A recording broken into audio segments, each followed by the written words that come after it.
This is the Untold Italy travel podcast, and you're listening to episode number 171.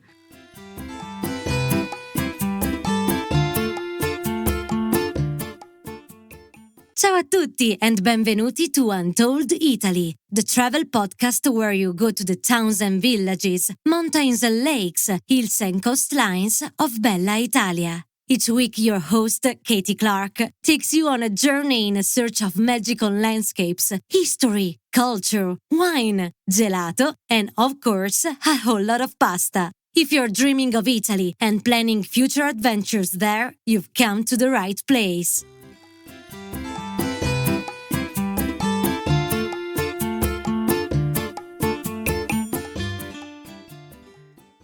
Ciao, benvenuti friends. How's your Italy trip planning going?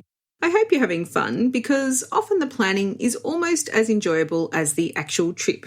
And what's really exciting these days is that there are so many ways to travel and enjoy visiting countries that we never imagined, certainly when I started travelling in the 1990s. Back then, most bookings were made by phone or snail mail, or you just turned up at the train station and haggled for an apartment.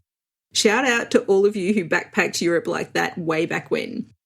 Today, we're going to look at a relatively new way to travel, and that's via a home exchange. Listener Tim Van Patten reached out to me keen to share the fun his family had swapping homes for a week or two with some Italian families and the wonderful trips and experiences they enjoyed as a result. In his own words, Tim is a regular American guy who loves to travel with his family. They have the usual 2-week vacation and school timing constraints and a desire to see the world without breaking the bank. So let's hear from him now about how they organised the home exchanges and the adventures that followed. Benvenuto, Tim. Ciao, and welcome to the Untold Italy podcast. Hi, Katie. It's so unbelievable to get to talk to you. So I'm really glad to get to speak to you about Italy. Amazing. I'm so looking forward to our chat about a unique way to travel in Italy. But before we dive in, can you share a little bit about your story, your background, and how you came to have some amazing adventures in Italy?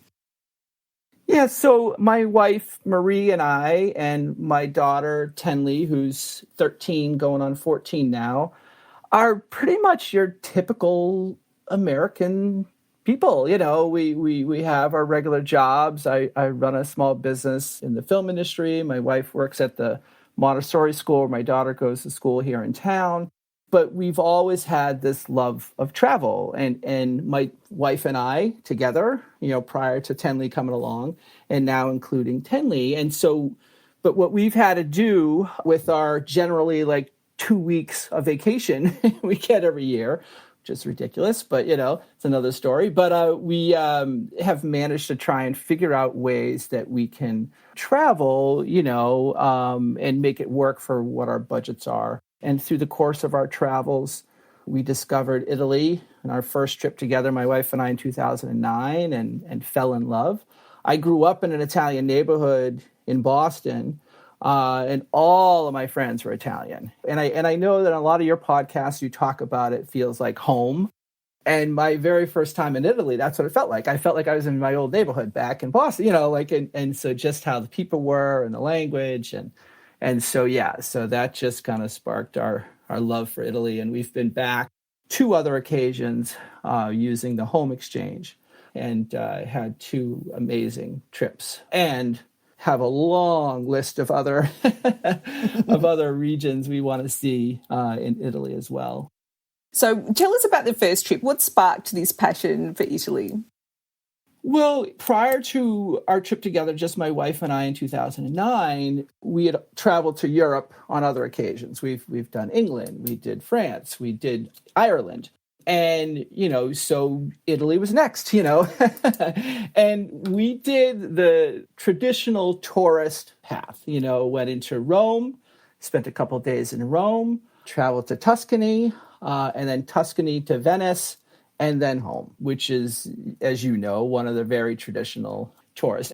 We like to travel on our own. We set our own agenda, so it's just the 2 of us. We figure things out and scratched the surface of Italy and knew, you know, we wanted to get back there and see more. Yeah, it's funny that trip is such a, it's kind of like an awakening for so many people? You sort of realise that you're, I don't know, a little bit small in the world, and like there's just so much more to explore out there. And I think maybe it's the contrast that you get between those three areas that you realise in such a small space there's just all these things going on, all the history and all of that. I think it sparks so much curiosity. Well, that's what I love so much about Italy is every region is so different. And, we traveled by train, by car, and then by train again. and you literally see the landscape changing, out the window. And then you go and eat in the next region you're in, and the food is all different. And, and so that is why it's still like, you should see the list of where we want to go. It's probably the same as long as mine. Oh, it's everywhere, basically. It's all the rest of Italy, yeah. So then something happened that was pretty amazing, right? It just like a fortuitous event, a serendipity, as we say. So one of my clients had mentioned to me that their family had traveled to the south of France, and they did a home exchange. And I was like, a what now? And it said a home exchange. and it's through this website, it's Home Exchange. And I'm not a sponsor. We just used it. And they actually did it with their primary home. So that's an option too. The logistics of doing it with your primary home are a little more complicated because you have to do it at the same time, and so the coordination. And in 2012, we were fortunate enough to acquire this cottage down in Martha's Vineyard, in Massachusetts, which is this little vacation island off of Massachusetts. So we thought, like, hey, why don't we put this up on Home Exchange? And the way it works, it's pretty straightforward, actually. So you pay a yearly fee. I actually looked it up this morning just to see, it's still there. And it's like $175 for the year. And you post your property and you get requests. And so what we did is we just waited for requests to come to us.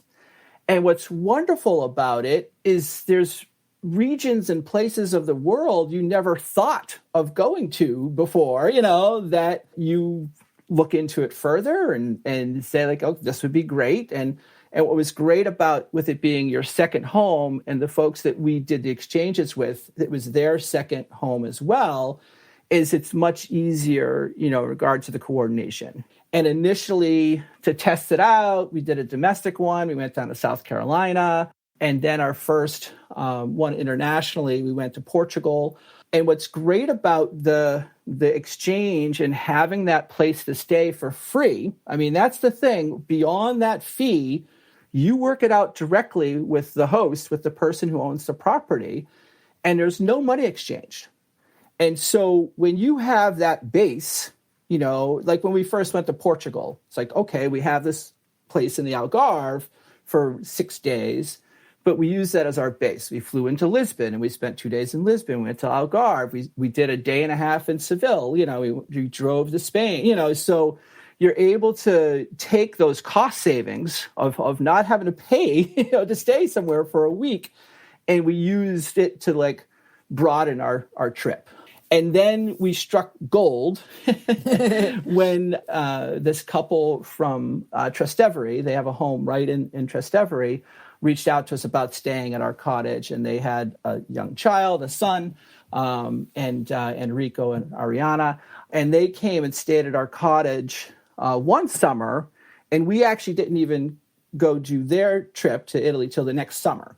So we did it the following summer. Oh, okay. Which you can do that. And being the wonderful Italian people that they are, Enrico's from Sicily, and he has a family home in Sicily. And so he said, if you're coming to Italy, you have to, like he insisted, go stay, at our home in Sicily as well. And so we spent the week in Trastevere and felt like living like a local, which is something that I love. I look for that slice of life. Even like going to collect the keys to their apartment, we had to go to the local bar. They were at the bar and went in, and in my broken Italian. And then I finally said, Enrico. They're like, oh, Enrico, and he gave me the keys. And then, of course, every morning I went to that same bar, walked in. They knew my name by the end of the week, and then the trip to Sicily was just, their property was amazing. And then the very next summer, someone reached out to us, and it was a single woman from Spoleto in Umbria. And she too came and stayed at our cottage. And then we went the next summer to stay in her apartment in Spoleto, which we did use that as a base again. And since we'd already been to Rome just the next summer, the summer previously, we got off the plane, got a rental car, and drove right to Umbria. We just skipped Rome, and went right to Umbria. Yeah, why not? And using that as a base, we then traveled up to Montepulciano, which my wife and I had been previously, but we stayed at a place there. And then we went to Levanto, and we did dip down into the Cicatera and check out the Cicatera while we're there. But we were able to utilize that exchange home, as a base, which is great. I just love it. I love it. This is one of the amazing things about these developments in technology. I mean, I just think, when I was traveling, in my early 20s, going around on the trains of Europe, exchanging all my currencies, who knew that things could be this easy and this convenient in a matter of a couple of decades later? I mean, I think it's just gives you so many different opportunities. It just blows my mind, actually. Yeah, it was amazing. And did you find it it sounds like the whole thing was really super easy, but it obviously had that Italian touch. I just recently had to do one of those car share things. Our car broke down, so we had to get a longer term rental. And it's so impersonal. You put the number in the thing. But in Italy, I can't imagine they do it that way at all, actually. Yeah, and that's what's nice about it, too. One thing we discovered with the home exchange is that you're dealing with like-minded people. You're dealing with people who want to come and see part of America, and they looked online and they found, Martha's Vineyard, and so they wanted to go there. And so the dealings were very easy because they're travelers, too, and so that made the whole process very easy. And you do deal directly with them. Once the connection is made, there's nobody in the middle. And our host for the first trip, they were in their home in Sicily when we were in their apartment in Trastevere, and we got to meet them. So when we arrived in Sicily, we met them at their home. They fed us lunch. They gave us all the inside. That's the other thing too. You're dealing with a local. Like when we were in Sicily, we were like, well, where do you go? Where's a good beach? And initially he's telling us about the tourist place. And I was like, well, where do you go to the beach? And he's like, okay, we have this place, And sure enough, we went there. We were the only Americans, on that beach. And so those experiences too, where you're dealing with and you're living like a local. And that was true of the other trips that we had done as well. Amazing. So tell us about Trastevere, because this is a beautiful neighbourhood of Rome that's becoming ever more popular. But I can imagine spending time there with your daughter must have been really special. One thing that was truly amazing about it, we still, my wife and I had seen the Roman tourist attractions. And so, of course, we wanted to show them to our daughter as well. And we were there in late June, early July. So the heat of the summer, the busy tourists, and this was back in 2017. So it was traditionally busy. And we actually even crossed the river, to go into Rome and took the tram over and everything else. And it was so busy that we quickly just wanted to get back over the river, back to Trastevere. And like I said, spending one afternoon sitting in a playground, local playground with all Italian, moms with their strollers and kids playing, and my daughter, playing along with them. And they set up in one of the piazzas one evening a movie, they were showing a movie. We sat for a while. It was all in Italian, no subtitles, but even just sitting there, was just so enjoyable to truly get a slice of life of that neighborhood. We had such close access to Rome. One thing we did the very first day, we do this a lot with whatever cities we're going to. We book a food tour. And in our view, it takes care of like two things. One, you get to sample all the wonderful food, but two, you get the lay of the land. So that was morning one. Woke up, we met Luca, who took us on. And as it turns out, the other couple that was supposed to be with us didn't show up. So literally it's just the three of us. And so Luca showed us around Trastevere. It was a food tour for Trastevere, which then went to the same bakery every day that I was there, the same coffee at the bar for my espresso, and the restaurants, we were able to try. And every city that we've traveled to, we always do a food tour day one. And it kind of sets a map for you of where you are, and you get to taste and sample some great food as well, of course. We are kindred spirits. That's my number one thing to do as well. I think it's just so fun, and also you get to have that local experience. And how else were you going to find your local bar, except for the one that Enrico showed you? That was obviously an important one for you, but you need your forno, your bakery, and your pizza place, gelato, of course. Yeah.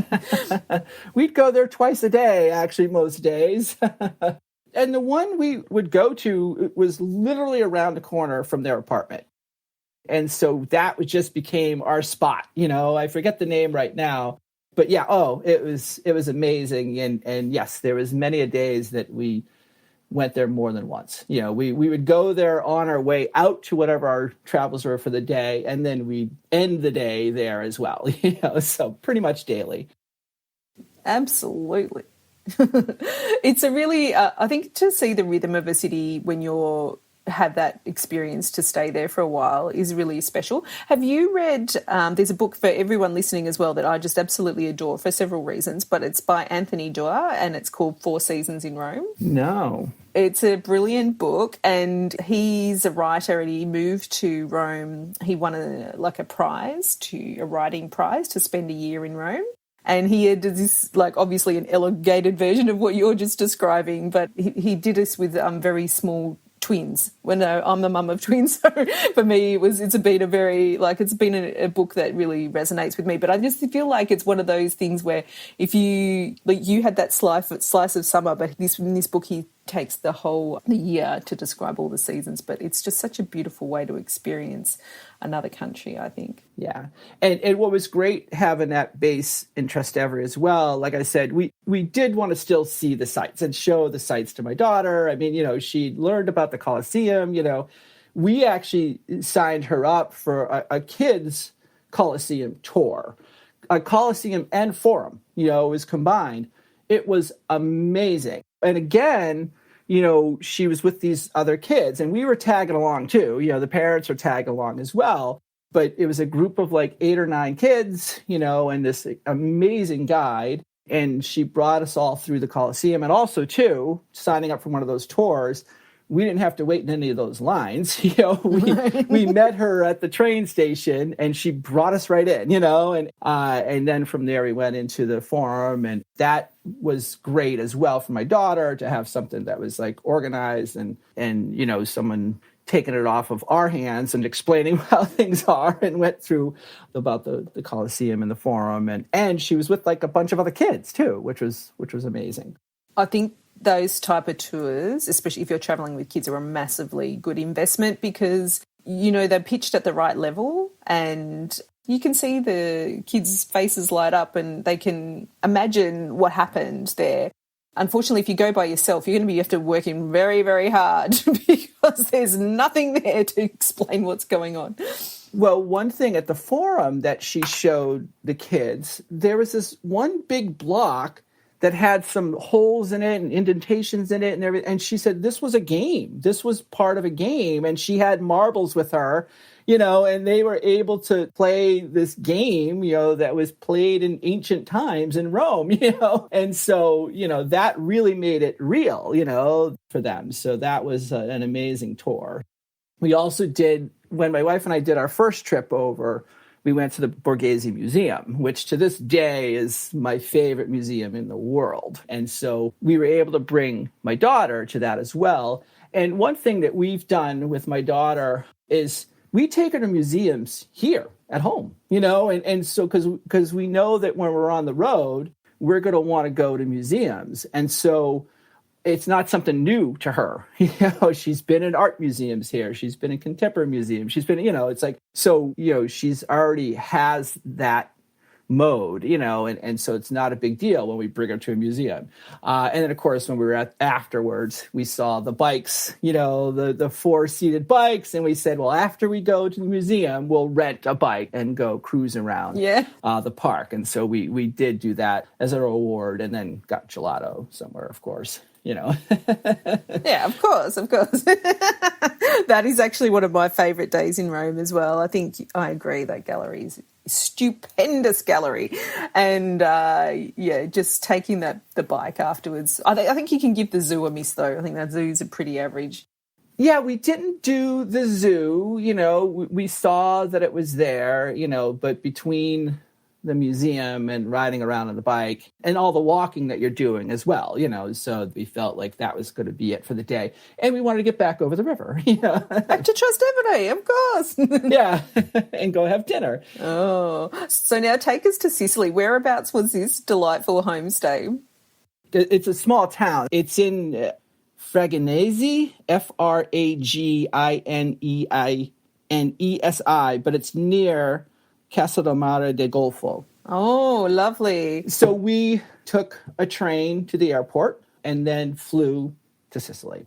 Rented a car, because absolutely in Sicily, great to have a car to get around. Immediately drove to their home, which it was paradise, Katie. I'm a gardener, and I'm also an early riser. That's the other thing too when we travel, that I'm always up before my wife and my daughter, and so I'm always looking for something to do. And so when we met, Enrico and Ariana and their son at their home, Enrico asked me, he's like, Tim, I need a favor in the morning. They had to be a half an acre of garden, that had olive trees, lemon trees, tomatoes. It was amazing. And he said, Tim, if you'd be so kind, to water. And I was like, absolutely. So every morning I was up and out there. He showed me the different sprinklers and then stuff that needed to be And then he also said, take anything from the garden, please, take anything from the garden. So we used their olive oil from their olives. Like we would pick their tomatoes and, used it to make caprese with their tomatoes and their basil. We picked lemons from their lemon tree and made lemonade, So that was just amazing in itself, just to be in that property. And again, a slice of life in Sicily, to be on somebody's property was truly amazing. Yeah, that part of Sicily is absolutely stunning. And definitely not a lot of English-speaking travellers would go there, actually. It's just absolutely stunning for anyone that is interested in Sicily. But you do need a car, don't you? There's no way. The public transport is there, but it's slow. Yeah. And since that was in a lot of ways a bonus week for us, because we did the week in Trastevere in Rome, and so that was kind of to now settle in and just relax, week, and so we traveled a little bit around. One of the beaches we did go to was the tuna factory, the Tonara, and also we went to that beach. I should find out the name. I don't know the name of it. It was like I've never seen before, because it was a beach and then had the mountains behind you. And it had a tram that got you to various parts of the beach. And literally nobody spoke English. Not a single person. It was where the Sicilians went to go to the beach, And I'm sorry I didn't have the name of that. Yeah, that's okay. I think it's San Vito lo Capo. Yeah, probably. And then we did we went to Segesta, to go see the ruins. And even when we were there, being the type of travelers we are, it was around lunchtime. And instead of having lunch, there where all the rest of the tourists were having lunch, I looked, in Google Maps. I was like, oh, there's a restaurant in the town, and it was interesting to drive there. And it's in the middle of the day in the summertime, and there's nobody around.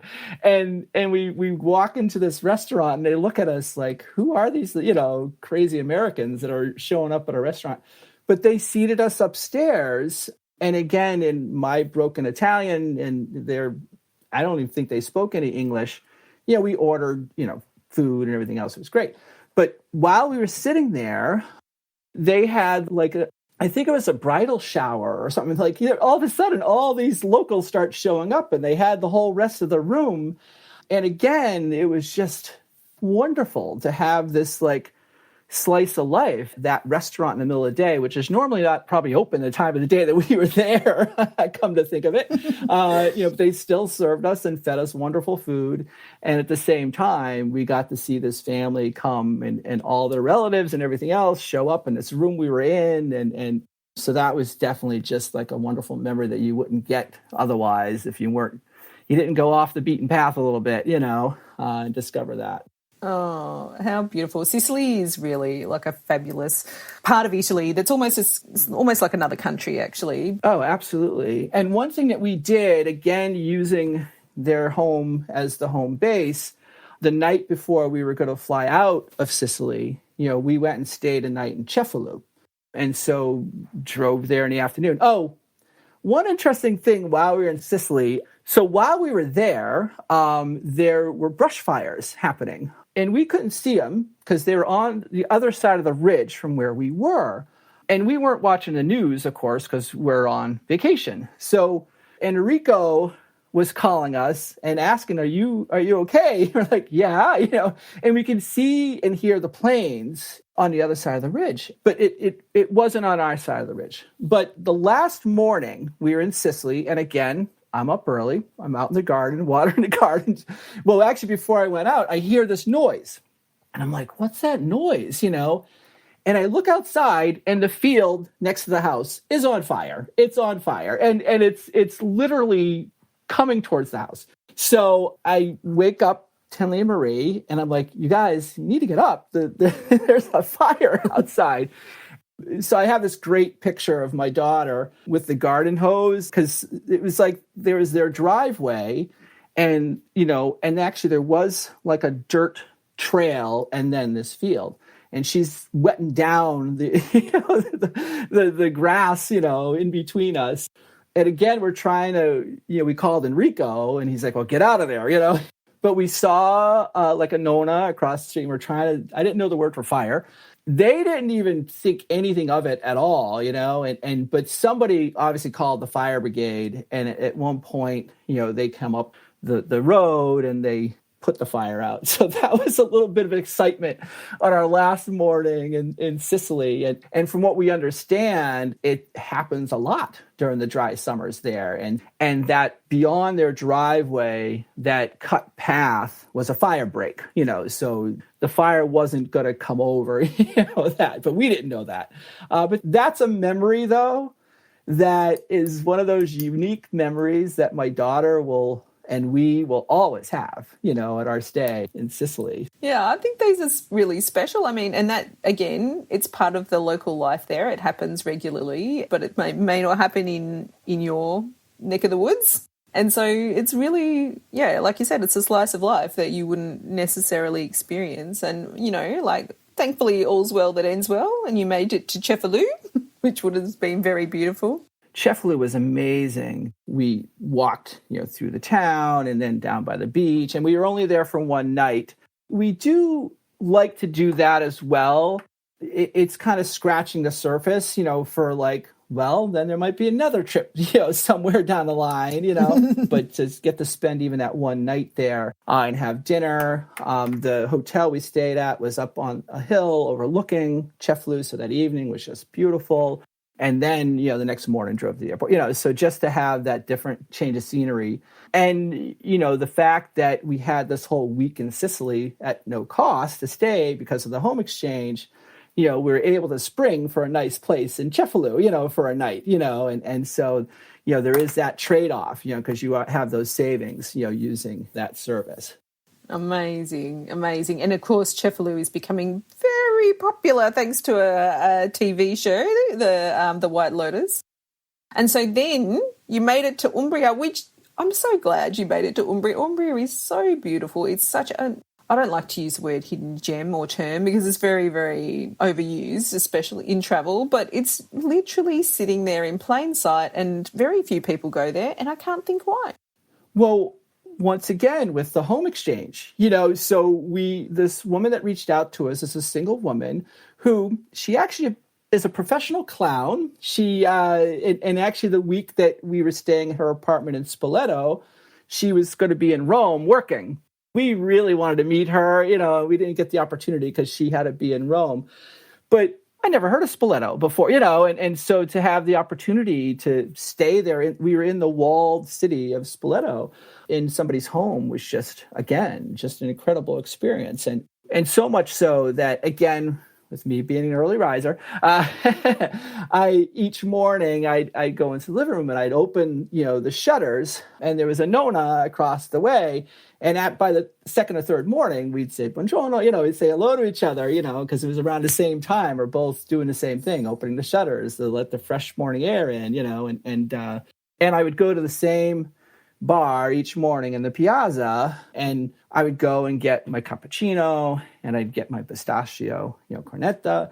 And by the second or third day, I'd show up each day for a week, and they'd get to know me, and it was great. The butcher shop owner was sitting in the back reading the paper every morning. It was just wonderful, to have those experiences where you get to see people living, in these towns.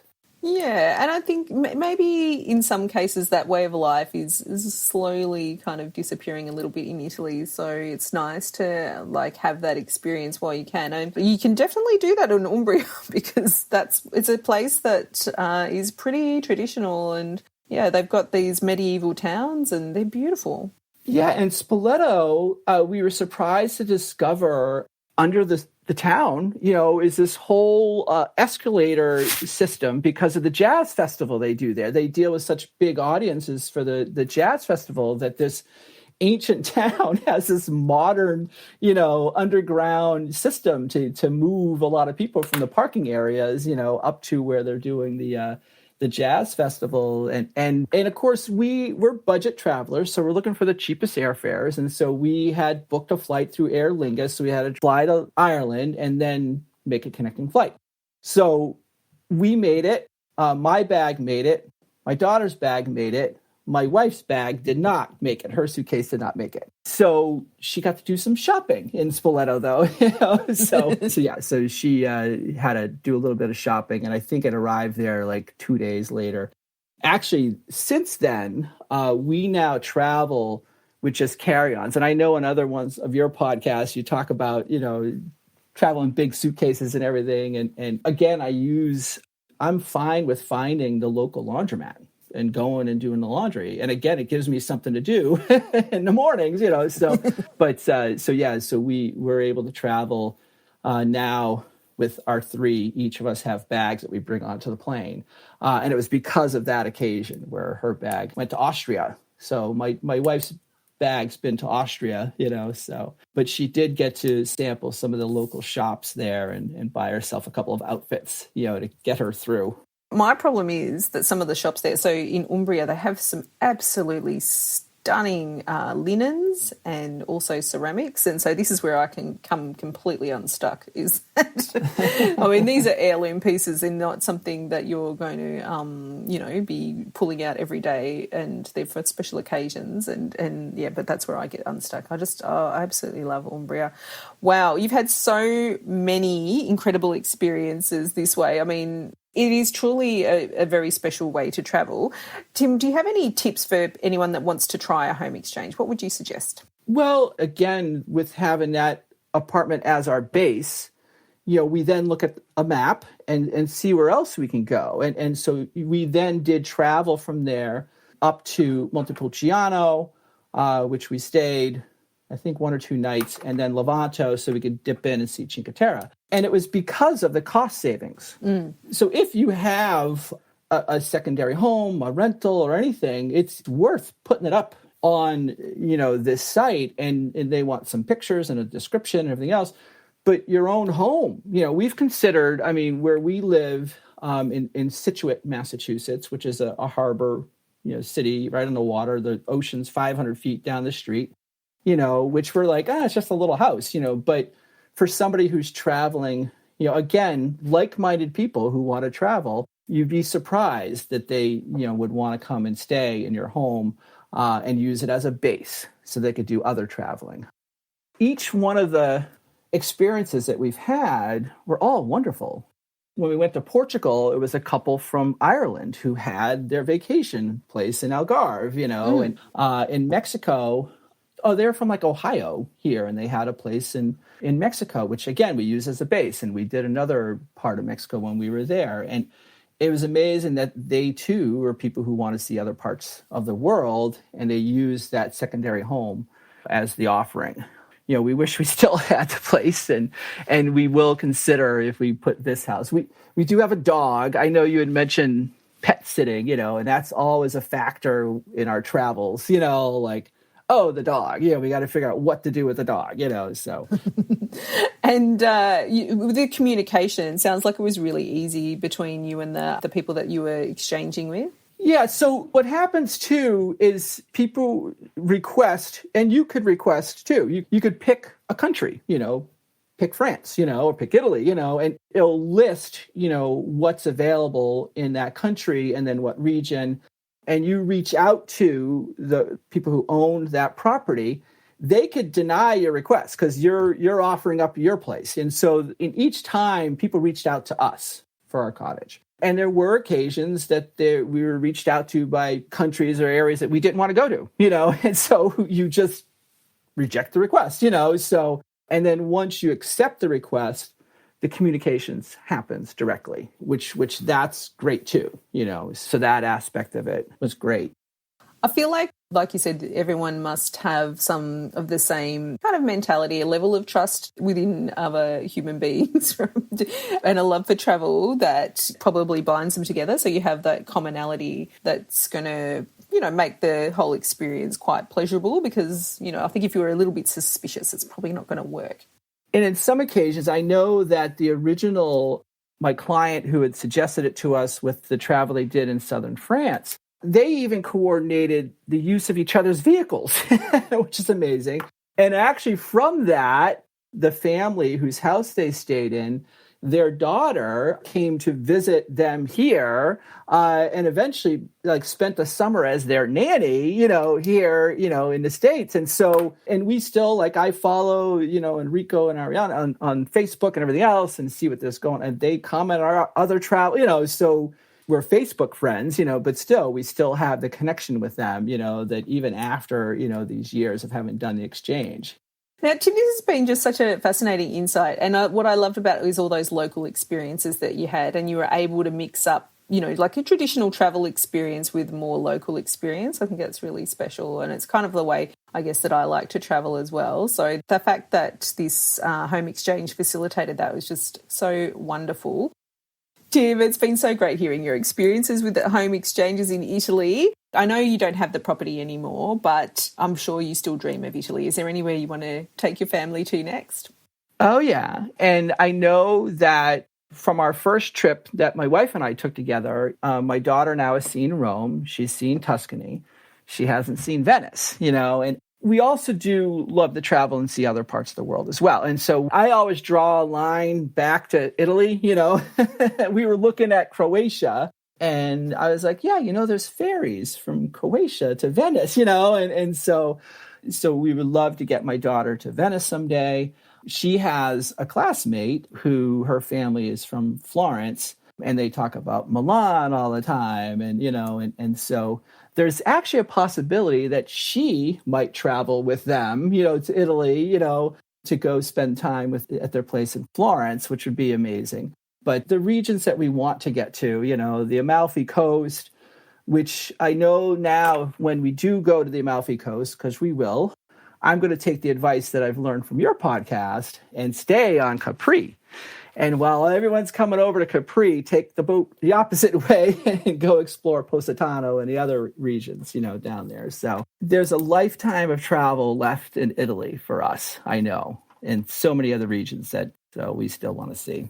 And it sounds like you, not only have you had some amazing times, but you've also given your daughter the gift of travel as well, which is something I think is really special and amazing. And she's obviously will be a citizen of the world and she's got the confidence, no doubt, when she's a little bit older to go out on her own. So that's an amazing thing. Oh, we're already encouraging it. Yeah. Wonderful. Grazie, Tim. Thank you so much for joining us on Untold Italy. It's just been fascinating hearing your stories, and I really appreciate you coming on the show. Absolutely. I loved, the opportunity. Oh, thank you. Ciao. How about that? What a wonderful way to travel and really get to know local life, and not just in Italy, but around the world. I love that new friendships were forged and gardens tended and that the kids played together, communicating with smiles and laughter. It's so amazing to me that there are so many unique ways to travel these days, and it's really great to keep an open mind on what's available so you can find really interesting solutions to what you may perceive as a problem. For example, I know a lot of people would love to spend a few months in an Italian city or town, but finding reasonably priced medium-term accommodation solutions can be really challenging there.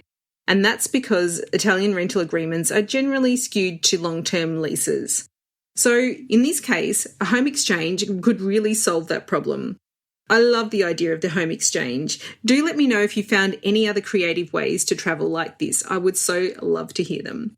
We've put the website details for home exchange on the show notes on our website at untolditaly.com/171, so you can go and check it out for yourself. Thanks for your ongoing support of Untold Italy. We recently reached 1.5 million listeners, and so we truly appreciate all of you for joining us from around the world. And we would really love it if you help spread the word so we can reach more Italy-loving travellers just like you. The best way you can do this is by leaving us a 5-star rating or review on your favourite podcast app, or forwarding this episode on to a friend who also loves colourful towns, delightful local customs, and the magic of regional Italy. That's all for today. Next week, I'm going to give you my best tips for arriving in Rome. But until then, it's ciao for now. The Untold Italy podcast is an independent production. Podcast editing, audio production and website development by Mark Hatter, production assistance and content writing by the other Katie Clark. Yes, there are two of us. For more information about Untold Italy, please visit untolditaly.com.